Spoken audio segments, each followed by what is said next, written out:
तो मेरी बात सुने।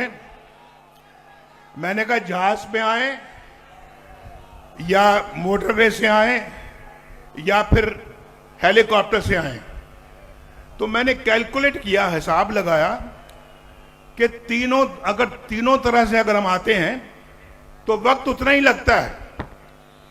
चाहे हम जहाज पे आए, चाहे सड़क से आए, या हम चाहे हेलीकॉप्टर से आए, तो वक्त उतना ही लगेगा। तो सियालकोट के देखे प्यार और इश्क हमारा सियालकोट के साथ। सड़क से भी उतना ही वक्त, जहाज पे भी उतना ही वक्त, हेलीकॉप्टर से भी उतना ही वक्त, और जब ट्रेन बनेगी ना, जब ट्रेन सियालकोट आएगी तो इंशाल्लाह वो भी उतना ही वक्त लगेगा। सियालकोट जैसे मैंने कहा वफादार लोगों का शहर है, ऐसे नहीं मेरी मोहब्बत सियालकोट के लिए जागती रहती। जब मैं बाहर से आया हूं लंदन से, पूछो ख्वाजा साहब खड़े हैं यहाँ पे, मैंने कहा ख्वाजा साहब मैंने सियालकोट आना है, मेरा बड़ा दिल करता है मैं सियालकोट आऊं, मैं सियालकोट को बड़ा मिस करता हूं। और सियालकोट से मुझे बड़ा प्यार है, इश्क है।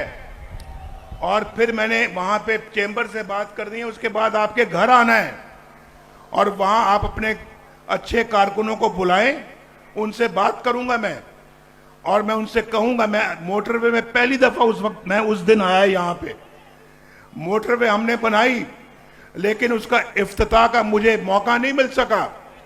उस मोटरवे को मैं, जो बनी है मोटरवे, ख्वाजा साहब आपको मैं बताता हूं, और सियालकोट के हमारे बाकी भी साथी बैठे हैं, आप भी हैं, वो मोटरवे उस मेयार की नहीं है जिस मेयार की नवाज शरीफ बनाना चाहता था। उसमें रेस्ट एरियाज होने चाहिए थे, वो बेहतरीन एक इंटरनेशनल स्टैंडर्ड की मोटरवे होनी चाहिए थी, उसकी क्वालिटी बड़ी अच्छी होनी चाहिए थी। मैं टू बी ऑनेस्ट, मैं मुतमईन नहीं हुआ मोटरवे पे आके। इस मोटरवे को इंशाल्लाह हम दोबारा बनाएंगे, और फिर जैसे मैंने अभी कहा है कि इंशाल्लाह हमारे मंसूबे में है कि हम लाहौर से सियालकोट एक बेहतरीन ट्रेन सर्विस, रेलगाड़ी चलाएंगे, और सियालकोट वालों को हर ऑप्शन देंगे कि अपनी इंडस्ट्री को बढ़ाएं, अपनी यहां पे पैदावार को बढ़ाएं, और पाकिस्तान और पाकिस्तान से बाहर मुल्कों में बेहतरीन जरिया मवासलात। बस भाई, बस ठीक है, ठीक है, ठीक है, ठीक है, नहीं अभी अब आराम से, आराम से। ये नौजवान, ये बच्चे, नौजवान बच्चियां वहां पे बैठी हुई हैं, ये मुझे बहुत प्यारी हैं, और भाई हमने भी कसम खाई कि हमने सब कुछ आपके लिए कर गुजरना है। और मुझे पता है कि जलसे में भी बहुत नौजवान बैठे हुए हैं।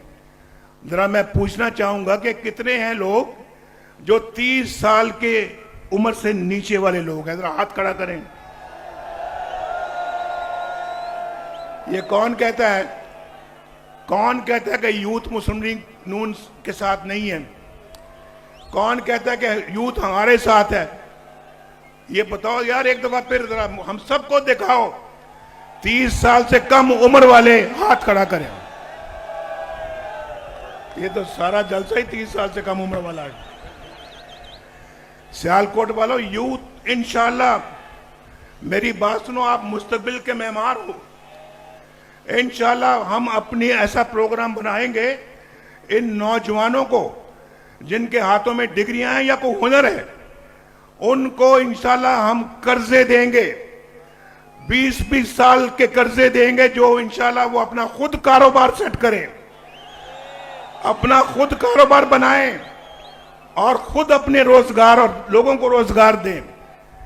हमारा मंसूबा है कि इंशाल्लाह आपको अपने पांव पे खड़ा करना है। हमने अभी शहबाज शरीफ साहब ने आपसे कंप्यूटर, लैपटॉप की बात की है, और आपसे टेक्नोलॉजी की बात की है, इंफॉर्मेशन टेक्नोलॉजी की बात की है, आईपैड की बात की है।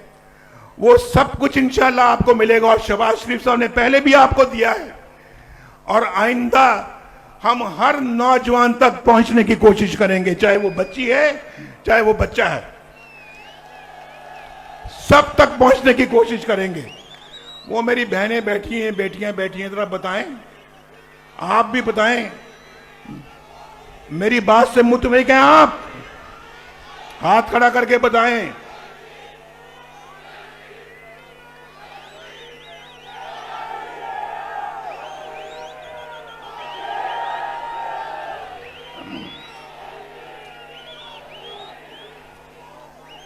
भाई, अब मैं बात करता हूं।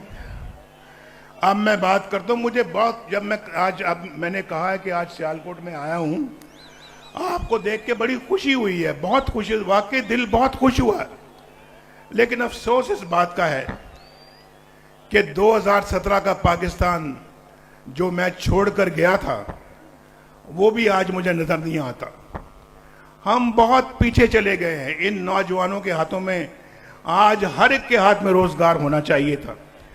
आप यकीन करें कि जो हमने प्रोग्राम शुरू किए थे, वो प्रोग्राम जारी रखने की हमें जो मौका दिया जाता, हमारी हुकूमत ना खत्म की जाती, आज कोई भी इस जलसे में शख्स ऐसा ना होता जिसके पास बाइज्जत रोजगार ना होता।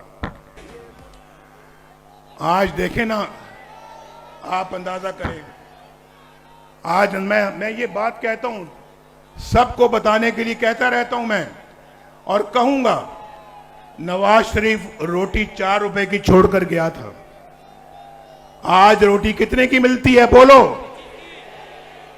20 रुपए की रोटी हो गई है। क्या जी? 25 रुपए की रोटी है। 4 रुपए की मैं छोड़कर गया था। और पेट्रोल का रेट 65 रुपए लीटर था, और आज कितने का है? कितना जुल्म हुआ, कितना जुल्म हुआ इस कौम के ऊपर, बताओ, इसका कौन जिम्मेदार है? और 50 रुपए किलो वाली चीनी, 50 रुपए किलो वाली चीनी आज कितने की मिलती है? 150 रुपए में। ये पाकिस्तान का हाल कर दिया। और फिर 1000 जिसका बिजली का बिल आता है, आज कितना आता है? गैस मिलती है या नहीं मिलती? बताओ, ना बिजली, ना गैस, ना रोटी, ना पेट्रोल, ये सब चीजें आपके बस से बाहर हो गई हैं। नवाज शरीफ का 2017 ज्यादा बेहतर था, या आज 2023-24 ज्यादा बेहतर है? मुझे बताओ, जरा पूछो उन लोगों से, पूछो जिन्होंने मुल्क के साथ इतना बड़ा जुल्म किया है। आपने क्यों इतना बड़ा जुल्म किया? मुझ पे नहीं किया, आप पे किया है, कौम पे किया है। आपकी रोटी महंगी कर दी है, आपके बच्चे स्कूल नहीं जा सकते, फीसों के पैसे नहीं हैं, बीमारी घर में आ जाए तो इलाज के पैसे नहीं हैं, बिजली के बिल आप नहीं दे सकते, बच्चियों के हाथ पीले नहीं कर सकते, अपना घर नहीं बना सकते, गुजारा नहीं होता, लोन लेना पड़ता है, कर्ज लेना पड़ता है अपने रोजगार को चलाने के लिए। कितना बड़ा जुल्म किया इस कौम के साथ। मैं अपने साथ जो जुल्म हुआ उसको बर्दाश्त कर जाऊंगा, और कर रहा हूं, लेकिन जो जुल्म आपके खिलाफ हुआ है उसको मैं बर्दाश्त नहीं कर सकता। उसको हम बर्दाश्त नहीं कर सकते, और ये सारा कुछ हमें रिवर्स करना पड़ेगा, पीछे ले जाना पड़ेगा सारा कुछ, और वही हालात वापस लाने पड़ेंगे, तरक्की की वही रफ्तार दोबारा वापस। लेकिन हम बहुत पीछे चले गए हैं, बड़ी मेहनत करने की जरूरत है, और हम इंशाल्लाह दिन रात मेहनत करेंगे। कौम भी वादा करे कि हमारे साथ मिलकर दिन रात काम करेगी। आपको वादा करना होगा, करो वादा मेरे साथ। मैं बात को लंबी नहीं करना चाहता, लेकिन मुझे वाकई अपनी तकलीफ का कोई दुख नहीं है, मगर आपकी सजा मुझसे नहीं देखी जाती। और इंशाल्लाह 6 के बाद बाकी, 8 के बाद बाकी बातें करेंगे। अल्लाह ताला आपका हामी व नासिर हो, और हम सबको अल्लाह ताला कामयाबी अता फरमाए। 8 तारीख को मुस्लिम लीग नून कामयाब हो, और इस मुल्क की खिदमत का जिम्मा जो है वो फिर अपने कंधों पे उठाए। अल्लाह ताला खैर व बरकत अता फरमाए।